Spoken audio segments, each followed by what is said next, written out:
A Texan known for being one of the most conservative members on Capitol Hill decided to give up his seat to run for Texas Attorney General.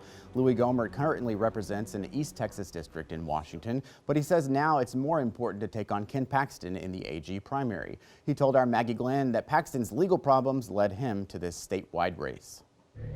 What would be your top priorities as Attorney General, and what would an office under Louis Gohmert look like? Well, first of all, there are two top priorities. One is securing the border, and I know that people say, well, the Arizona case before the U.S. Supreme Court made clear that no state or local law enforcement can enforce immigration laws.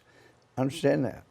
But until somebody puts a foot on Texas soil, they're not an immigrant, legal or illegally in the country. So the key, I think, in complying with the Supreme Court mandate is you don't let people put a foot on Texas soil unless they come through a lawful port of entry. Then the other is we got to have secure elections. If they're not secured, if people don't have faith in them, then you've lost your republic. And I'm afraid we're coming close to that loss as the federal government has seized more and more power from the states. And we ought to have an assistant AG in every county in the state to make sure that elections are run fairly, securely, and get a TRO or injunction anytime they're not. In your first television campaign ad, you specifically highlighted Ken Paxton's federal indictment as being problematic. So would you be running against him, do you think, if he wasn't facing all of these legal troubles right now?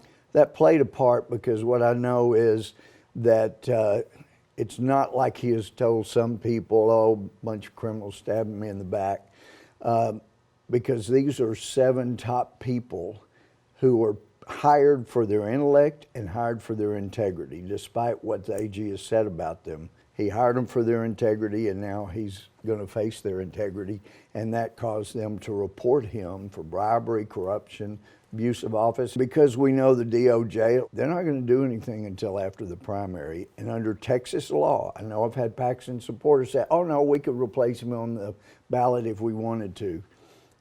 There is no basis for replacing someone on the ballot who wins the primary and then is even indicted or convicted.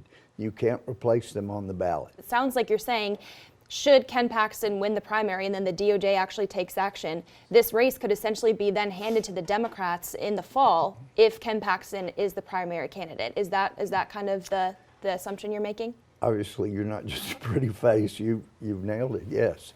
It's not an assumption. We would be stuck, and it would hand the race over to the Democrat. Just ahead, we'll meet the top Democrats vying for a spot on the November ballot. The new ideas from a diverse field of candidates working to win your vote.